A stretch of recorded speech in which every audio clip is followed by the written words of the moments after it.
مسلم community کے دوستوں، میں ہوں محمد مجاہد۔ آپ تمام دیکھنے اور سننے والوں کو السلام علیکم۔ امید ہے آپ خیریت سے ہوں گے۔ دوستو، رحمت عالم صلی اللہ علیہ وآلہ وسلم کی اس پیاری امت میں آپ سے محبت کرنے والے اور ناموس رسالت کے تحفظ کے لیے قربان ہونے والے روشن ستاروں کی طرح چمکتے دمکتے عاشقان رسول ہر دور میں ہی دنیا کے ماتھے کا جھومر رہے ہیں۔ امت مسلمہ کے یہ وہ عظیم مجاہد ہوتے ہیں کہ جو ہمیشہ کے لیے امر ہوتے ہوئے حقیقی معنوں میں رب قدوس کی عطا کردہ زندگی با مقصد بنا جاتے ہیں۔ غازی علم دین شہید بھی انہی ستاروں میں سے ایک روشن ستارہ ہیں، جنہوں نے گستاخ رسول ہندو راجپال کو جہنم واصل کرتے ہوئے جام شہادت نوش فرمایا۔ یہ مرد مجاہد اور عاشق رسول 4 دسمبر 1908 بروز جمعرات اندرون شہر لاہور میں پیدا ہوئے۔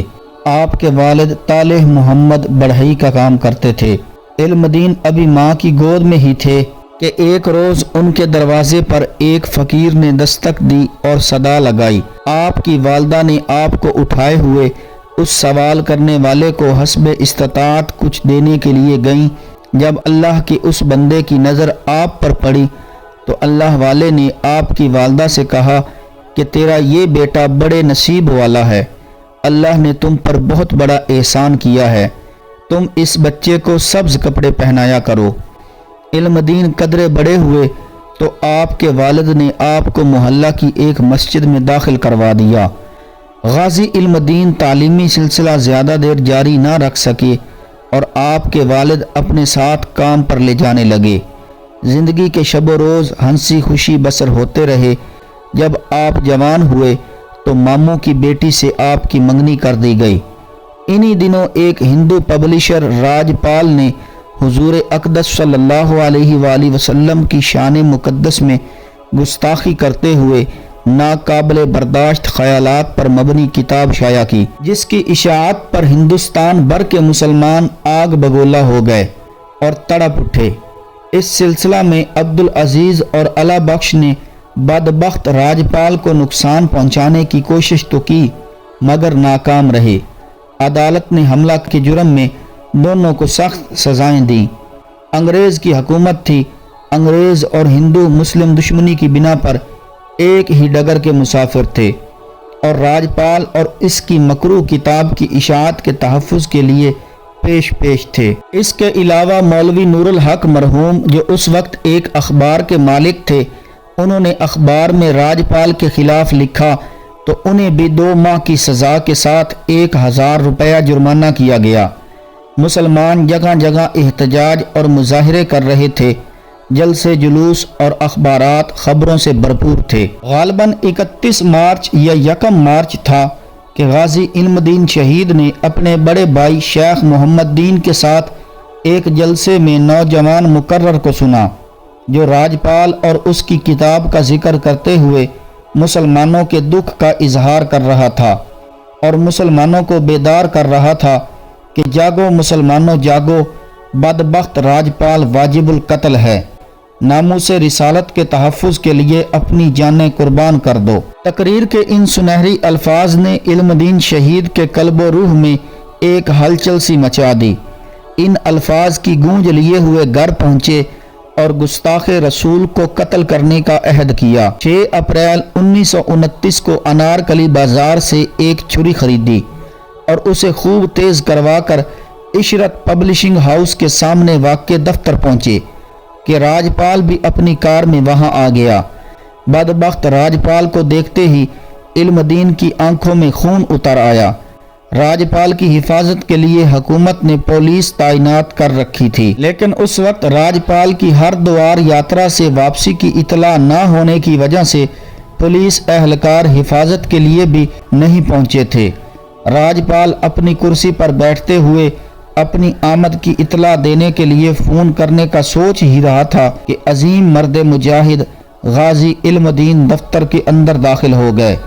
اس وقت راجپال کے 2 ملازم کیدار ناتھ اور بھگت رام موجود تھے، لیکن ان دونوں کی موجودگی علم دین کے جذبے کے آگے بے دم ہو کر رہ گئی اور ان کی کامیابی کی راہ میں رکاوٹ نہ بن سکی۔ علم دین نے چھری کے پے در پے وار کرتے ہوئے بدبخت راجپال کو جہنم واصل کر دیا۔ بعد میں علم دین کو گرفتار کر لیا گیا اور دفعہ 302 کے تحت مقدمہ درج کر دیا گیا۔ 22 مئی 1929 کو سیشن جج لاہور نے علم دین کو سزائے موت کا حکم سنایا۔ 15 جولائی کو غازی علم دین کو سنائی جانے والی سزا کے خلاف ہائی کورٹ میں اپیل دائر کر دی گئی، جس کی سماعت جسٹس براڈوے اور جسٹس جانسن نے کی، اور 17 جولائی کو یہ اپیل خارج کر دی گئی۔ مسلمانوں نے ہائی کورٹ میں علم دین کے مقدمے کی پیروی کے لیے قائد اعظم کی خدمات حاصل کی۔ ماہرین قانون کا یہ خیال تھا کہ اگر غازی علم دین اپنے جرم سے انکار کر دیں تو مقدمہ کافی حد تک کمزور اور قابل بریت ہو سکتا ہے، لیکن علم دین شہید نے کسی ایسی تجویز پر عمل کرنے سے یکسر انکار کر دیا۔ کہا جاتا ہے اس سلسلہ میں نمائندہ وفد نے علامہ اقبال سے رابطہ کیا اور درخواست کی کہ علم دین شہید کو اپنے اقبال جرم سے انحراف کی ترغیب دیں، لیکن علامہ اقبال نے روتے ہوئے فرمایا کہ میرے نزدیک اگر کوئی شخص یہ کہے کہ اس نے میرے رسول مقبول صلی اللہ علیہ وآلہ وسلم کو کبھی میلے لباس میں دیکھا ہے تو وہ بھی سزا کا حقدار ٹھہرے گا۔ پھر وہ تاریخی جملہ کہا کہ جو آج بھی عاشقان رسول کے کانوں میں گونجتا نظر آتا ہے کہ اسی تا صرف گلاں ہی کردے رہ گئے تے ترکھانہ دا منڈا بازی لے گیا۔ مزید فرمایا کہ وہ علم دین شہید کو اس عظیم اعزاز سے محروم کرنے کا مشورہ کیسے دے سکتے ہیں۔ اپیل خارج ہونے پر مسلمانوں میں سخت اشتعال پھیل گیا اور لاہور میں فساد کے خطرے کے پیش نظر 3 اکتوبر 1929 کو غازی علم دین کو رات تقریباً 9:30 بجے گجرانوالہ اور وہاں سے بذریعہ ریل گاڑی میاں والی روانہ کیا گیا۔ میاں والی جیل میں موجود عملہ اور قیدی غازی علم دین کو قدر کی نگاہ سے دیکھتے تھے۔ آپ کی نگرانی پر نواب دین سپاہی تعینات تھا۔ سپاہی کہتا ہے کہ میں نے نگرانی کے دوران حیرت انگیز واقعات دیکھے۔ ایک دن دیکھا کہ غازی صاحب اپنے کمرے میں موجود نہیں ہیں۔ میں گھبرا گیا کہ شاید انہیں کوئی نکال کر لے گیا ہے۔ میں نے اعلیٰ حکام کو اطلاع دی۔ جب وہ موقع پر پہنچے تو غازی علم دین کمرے میں موجود تھے۔ اسی طرح ایک دن غازی علم دین کے پاس ایک نورانی صورت والے سبز پوش بزرگ کھڑے ہوئے تھے اور ان کے سر پر اپنا دست شفقت پھیرتے ہوئے فرما رہے تھے، بیٹا حوصلہ رکھنا، گھبرانا نہیں۔ عموماً پھانسی پانے والے قیدیوں کا وزن کم ہو جاتا ہے اور کرتے ڈھیلے ہو جاتے ہیں، مگر جیل کے عملہ کا کہنا ہے کہ غازی علم دین کا وزن بڑھ گیا تھا اور کرتے تنگ ہو جاتے تھے۔ اس کے علاوہ غازی علم دین کے ہاتھوں سے نور کی شعائیں بھی پھوٹتی ہوئی نظر آئیں۔ غازی علم دین نے سپریڈنٹ جیل کو آخری وصیت لکھوائی، جس میں وارثوں کو اسلامی احکامات کی پابندی کی تلقین کی، اپنے لباس اور دیگر اشیاء رشتہ داروں کو دینے کی ہدایات صادر فرمائیں۔ 31 اکتوبر 1929 کا دن امت مسلمہ کے لیے بڑا رنجیدہ اور مغموم تھا، جبکہ غازی علم دین کے لیے انتہائی خوشی اور شادمانی کا دن تھا، کیونکہ اس دن حرمت رسول پر قربان ہونے والے غازی علم دین بارگاہ رسالت معاب میں پہنچنے والے تھے۔ اس رات غازی علم دین نے حسب معمول نماز تہجد پڑھی۔ اس کے بعد فجر اور بارگاہ خداوند قدوس میں دعا گو ہی تھے کہ اسی دوران داروغہ جیل، ماں پولیس گارڈ اور مجسٹریٹ وغیرہ غازی علم دین کو تختہ دار پر لے جانے کے لیے آ گئے۔ مجسٹریٹ نے آپ سے کہا تیار ہو جاؤ، وہ گھڑی آ گئی۔ یہ خوشخبری سن کر غازی علم دین نے جواباً کہا کہ میں خوشی سے تیار ہوں۔ آپ کو حشاش بشاش اور خوشی سے چمکتے چہرے کو دیکھ کر مجسٹریٹ حیران رہ گیا۔ مجسٹریٹ نے آپ سے پوچھا، کوئی حسرت، کوئی آرزو، کوئی وصیت؟ آپ مسکرائے اور لب کشائی فرماتے ہوئے 2 رکعت نفل بطور شکرانہ ادا کرنے کی خواہش کا اظہار کیا اور جلدی جلدی نفل ادا کیے تاکہ موجود لوگ یہ خیال نہ کریں کہ وہ نماز میں دیر پھانسی میں تاخیر کے لیے کر رہے ہیں۔ نماز شکرانہ ادا کرنے کے بعد تیز تیز قدم اٹھاتے ہوئے تختہ دار کی جانب چل پڑے۔ قیدیوں کی بیرکوں کے سامنے سے گزرتے ہوئے قیدیوں کے سلام کے جواب میں آپ نے انہیں اللہ حافظ کہا تو جیل کا سارا احاطہ نعرہ رسالت یا رسول اللہ کے فلک بوس نعروں سے گونج اٹھا۔ تختہ دار پر آپ کے ہاتھ پاؤں باندھ دیے گئے، آنکھوں پر سیاہ پٹی اور سر پر سیاہ ٹوپ چڑھا دیا گیا۔ اس دوران آپ نے وہاں موجود لوگوں سے خطاب کرتے ہوئے فرمایا، میں نے رحمت عالم صلی اللہ علیہ وآلہ وسلم کی حرمت کے لیے بدبخت راجپال کو قتل کیا، تم گواہ رہنا۔ میں عشق رسول میں کلمہ شہادت پڑھتے ہوئے جان دے رہا ہوں۔ آپ نے کلمہ شہادت بلند آواز میں پڑھا اور پھانسی کے پھندے کو بوسہ دیا، اور پھر آپ کے پاؤں کے نیچے سے تختہ کھینچ لیا گیا اور چند ہی لمحوں میں آپ کی روح مقدس پرواز کر گئی۔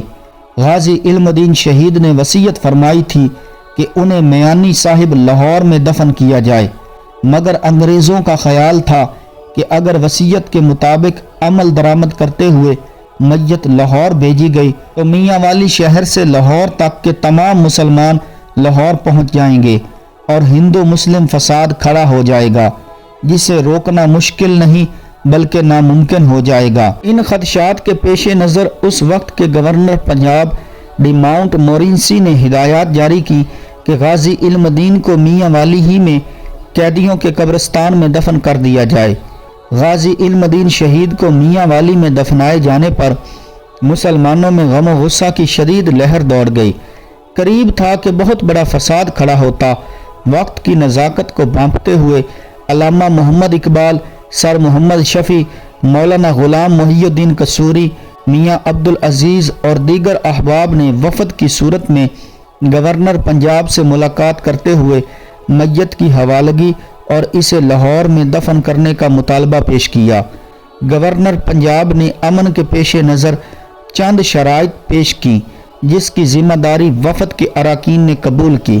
13 نومبر 1929 کو غازی علم دین شہید کی میت قبر کشائی کروا کر نکلوائی گئی، جو اسی طرح خوشبوؤں سے معطر اور تر و تازہ تھی۔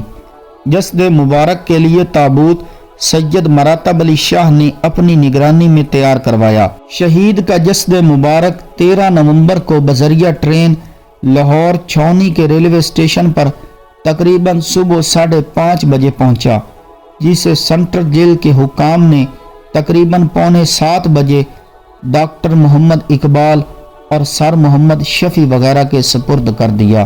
14 نومبر کو تقریباً 10:30 بجے قاری محمد شمس الدین جو وزیر مسجد کے خطیب تھے، انہوں نے نماز جنازہ پڑھانے کی سعادت حاصل کی۔